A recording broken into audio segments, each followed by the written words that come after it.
네, 안녕하세요. 완판녀의 강혜단입니다. 네, 최근에 불안정한 이런 부동산 이슈 속에서도 이 재개발지에 대한 문의들을 많이 주고 계시는데요. 특히 그 중에서도 이 역세권 개발 사업으로 또 상담도 많이 진행을 하고 있는데, 제가 또 상담을 진행을 하면서, 이 부분을 조금 이야기를 드려야겠다라고 생각했던 부분이 있었어요. 아무래도 역세권 인근이다 보니까 대부분은 지구 단위 계획으로 좀 지정이 되어 있는 지역들이 많은데, 그런 쪽의 개발은 결국에 이 상업지 개발로만 좀 이루어지지 않느냐라고 이렇게 생각하셨던 분들이 꽤 있으셨다라는 거예요. 오늘 이런 좀 오해들을 어떻게 보면은 깨어드리고 어떤 개발이 좀 이루어질 것이며 향후 그래서 가치가 유망하고 우리가 좀 집중을 해봐야 되는 지역이 어디가 될 것인지를 한번 이야기를 간략하게 드려볼까 합니다. 네, 일단 내용을 한번 보시죠. 네, 일단 우리가 지구 단위 계획 구역에 대해서 정의를 한번 봐야겠죠. 보시면은 도시계획을 수립하는 지역 가운데서도 일부 지역의 토지 이용을 보다 합리화하고 체계적, 계획적으로 관리하기 위해서 수립하는 도시관리 계획이라는 건데요. 쉽게 말해서 이런 토지 이용을 조금 단순하게 평면적으로만 이루어질 수 있는 거를 복합적으로 개발을 진행시키겠다라고 볼 수 있는 건데, 그렇다 보니까 단순히 주택만 들어가는 것도 아니고 또 상업시설로만 지어지는 것이 아닌 복합적인 개발이 이루어질 수 있는 기초 토대안이 마련이 될 수 있다라고 생각을 하시면 이해가 쉬우실 것 같아요. 이게 바로 어떻게 보면은 사람들이 많이 관심을 집중을 하고 수요가 몰리는 지역이 될 수밖에 없는 거고, 그게 또 도심 중심부에 위치해 있다면 주거와 사무, 쇼핑, 문화 등의 복합 시설이 다 해결이 될 수 있는 컴팩트 시티의 토대도 또 될 수 있는 게 바로 이렇다라는 건데요. 이 계획이 지금 우리가 조금 집중을 해봐야 될 수밖에 없는 게, 최근에 지구 단위 계획에 대해서 규제를 좀 완화를 하겠다라는 발표를 했었습니다. 이 개발을 하겠다라고 발표를 5월에 했는데요. 바로 서울시가 이 지구 단위 계획에 대해서 규제를 풀고 인센티브를 확대하여서 유연한 도시의 계획으로 전환을 좀 시키겠다라고 발표를 했습니다. 이렇게 되면은 아무래도 현재 지금 구역으로 지정되어 있는 곳들은 개발의 좀 속도가 더욱더 붙게 되어서 가치가 또 빠르게 상승할 확률이 높고, 규제를 좀 완화를 하기 때문에 앞으로 개발이 안 되던 지역들도 개발이 될 수 있도록 변화를 시켜줄 수 있는 큰 기회가 될 수 있다는 거죠. 이 규제를 풀고 인센티브를 확대를 해서 공급을 촉진을 좀 시키겠다라는 건데요. 이런 지역들은 결국에 좀 수요가 많이 몰릴 수 있는 지역으로 이런 개발들을 좀 밀어주겠다라는 거고, 그게 바로 이 역세권 사업이라고 볼 수 있는 건데, 그렇기 때문에 역세권 사업의 기준을 좀 완화를 하겠다라는 거고요. 또 저층 주거지의 계획 기준을 좀 개선을 시키고, 불합리한 높이 규제가 조금 일부 지역에 맞지 않는 지역들도 규제를 개선을 시키겠다라는 거고, 신속한 지구 단위 계획의 수립의 유도를 통해서 앞으로 더욱더 개발을 빠르게 진행을 해볼 수 있다는 건데, 그게 바로 역세권 관련 사업이라는 겁니다. 이 역세권 사업이 또 게다가 올해 초에는 역세권의 기존 범위가 250m에서 350m까지 범위가 더 연장되었잖아요.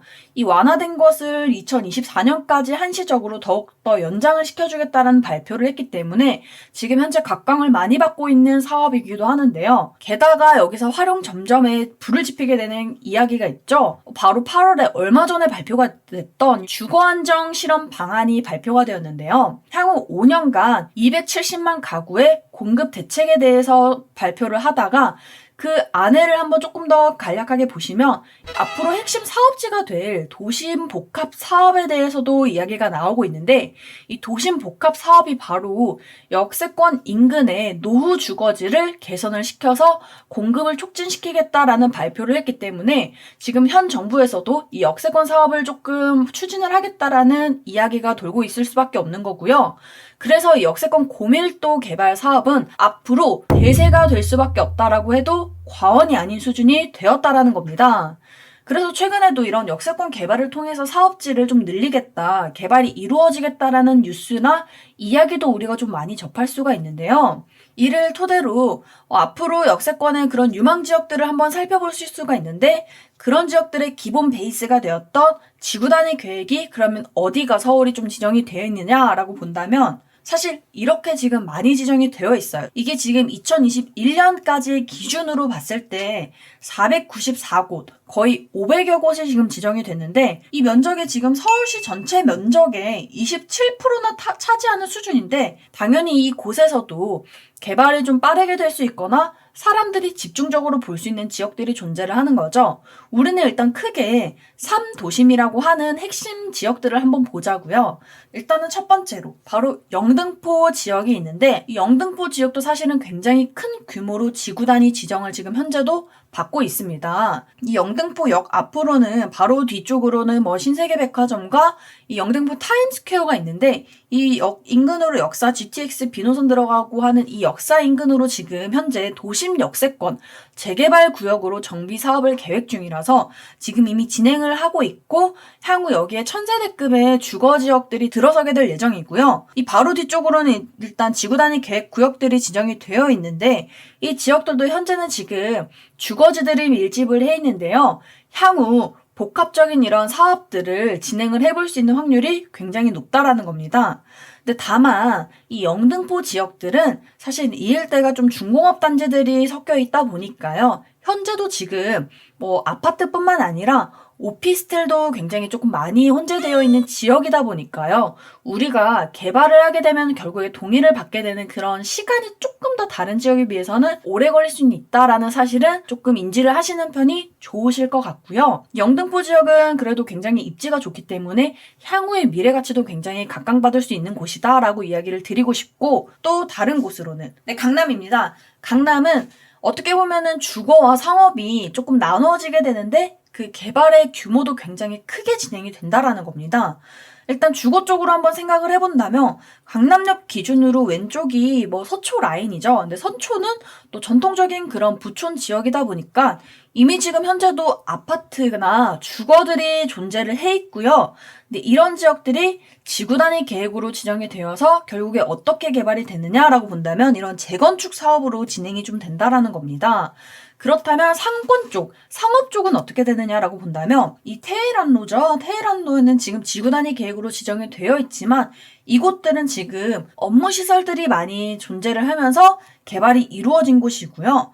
또 삼성역 기준으로 뭐 잠실역까지 이 지금 국제교류 복합 지구로 지정이 되어 있는데 향후 이 일대는 마이스와 뭐 호텔 등 여러 가지 복합 사업들의 단지가 조성이 되기 때문에 굉장히 규모도 크게 진행이 되지만 주거보다는 상업 시설에 좀 포커싱을 맞추는 그런 개발이 진행이 된다라는 거고요.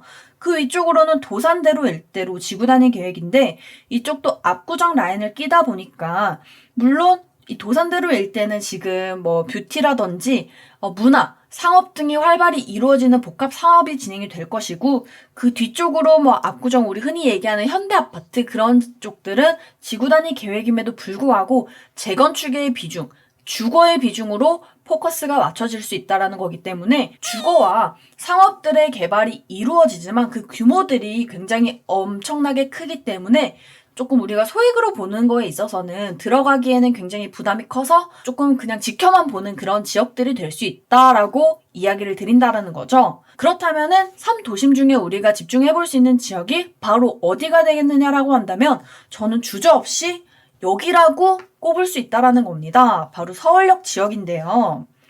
파란색 블럭으로 보시면은 개발 예정지라든지 지구가 지금 지정이 되어 있는 것들이 굉장히 많죠.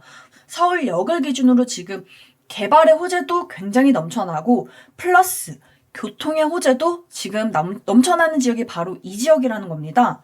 향후 추가적으로 5개 노선이 더 들어오니까 13개로 노선 자체로도 굉장히 어마어마한 사업이 될 수밖에 없고요.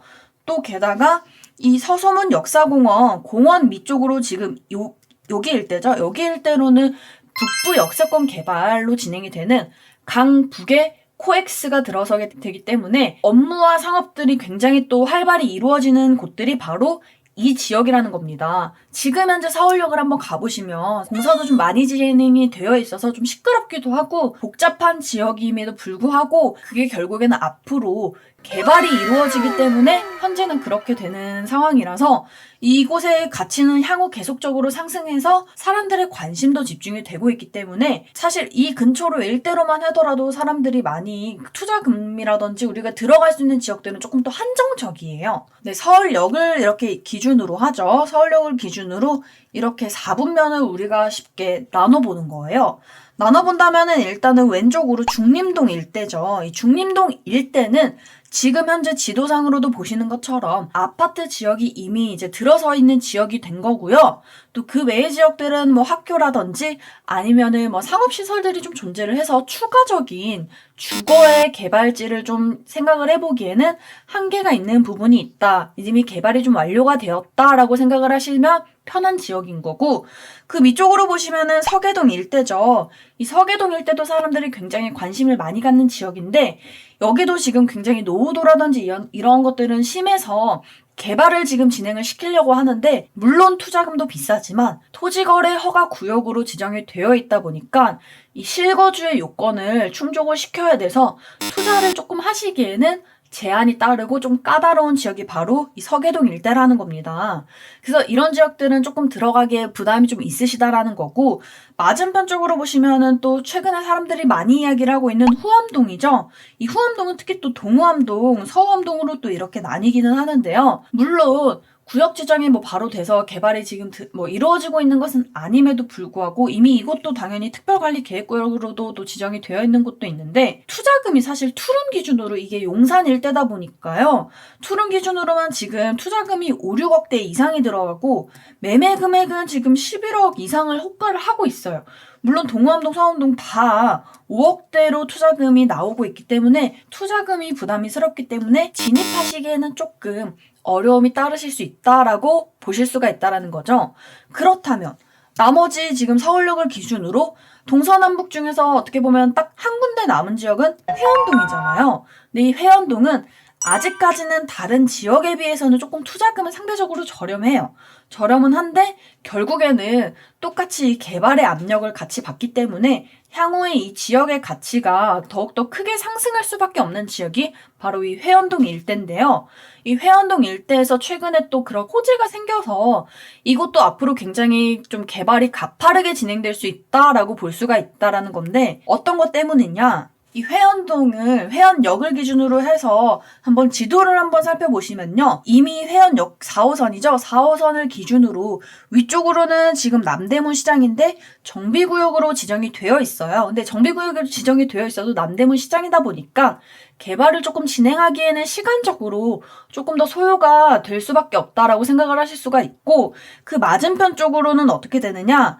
지구 단위 계획으로 지정이 되어 있는데 이곳은 준주거 지역이다 보니까 향후 개발을 조금 진행을 하기에 굉장히 사업성이 좋다라고 볼 수가 있는 거예요. 게다가 여기에서 추가적으로 서울시에서 이 구역을 자율개발을 유도를 하겠다라고 발표를 작년에 했다라는 겁니다. 말 그대로 이 토지 소유자의 자율적 개발이 가능하도록 변경을 했다라는 것인데요. 여기에서 가장 좋은 핵심 사업이 무엇이 있느냐라고 얘기를 한다면, 여기가 이 대상지가 여기 보시면 회원역이잖아요. 회원역에서 바로 뒷블럭이다 보니까 1, 2분 거리의 초역세권인 곳이에요. 근데 최근에 아까 제가 얘기를 드렸던 역세권 사업이 지금 각광을 받고 있고 앞으로 더욱더 빠르게 될 것이다라고 얘기를 드리니까, 이 역세권 인근에 지금 위치해 있다 보니까 지금 최근에 그런 개발의 이슈와 정책과 맞물리게 된다면 이 지역은 향후에 굉장히 파급력이 엄청나게 클 수밖에 없는 지역이 되는 거고, 이런 것들은 또 결국에 개발의 속도도 굉장히 빠르게 가파르게 붙을 수밖에 없어서 수익을 굉장히 드라마틱하게 가져가 볼 수 있는 지역이 바로 이 지역이 된다라는 겁니다. 그렇다면 우리는 결국 이런 지역에 조금 집중을 하셔야지만 향후에 미래 가치가 더욱더 올라갈 것이고요.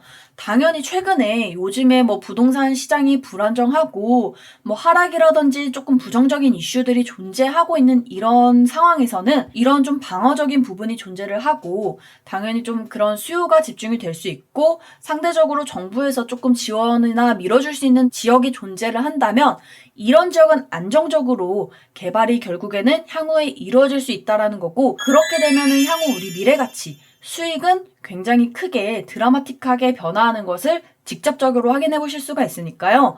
반드시 이런 곳으로는 관심과 조금 집중을 더욱더 가져보시기를 바라겠습니다. 네, 이런 지역들에 대해서 조금 더 앞으로의 비전과 전망이 궁금하시면 언제든지 이제 연락을 저희한테 주셔도 되시고요. 앞으로 이런 지역들이 조금 어떤 사업으로 빠르게 개발이 진행될지를 이야기를 드려보면서 우리가 결국에는 이런 좀 하락이라든지 안 좋은 시장 속에서도 집중을 해봐야 되고 관심과 각광을 받아야 되는 지역이 과연 어떻게 될 것인지 안정적으로 투자를 진행을 하고 싶다라고 하시면 우리가 어디를 봐야 되는지를 한번 이야기를 간단히 드려봤고요. 네, 오늘 영상이 좀 좋으셨거나 유익하셨다면 좋아요와 구독 부탁드리고요.